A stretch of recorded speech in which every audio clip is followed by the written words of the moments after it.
Hi guys, today I will explain how to sell Bitcoin in Trust Wallet. This process is really simple, and the first thing is open your application. Once it will be open, this one is the homepage of Trust Wallet.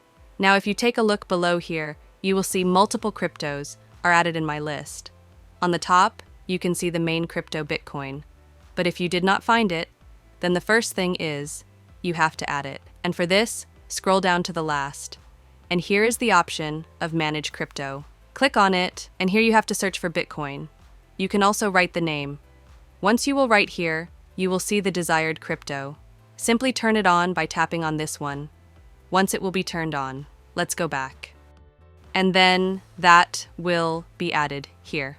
Now in order to sell, you have to click on it, while you will click here. Here you will see multiple options. But from here you have to select this one sell, because we want to sell it. Here, enter the amount which you want to sell on Bitcoin. Just for showing you, I will enter this, because I don't have enough balance. So that's why the sell option is disabled. But if you have, then you can enter and then click on the option sell and confirm your transaction. Within few minutes, you will sell your Bitcoin on Trust Wallet, and it was the way by which you can do it easily.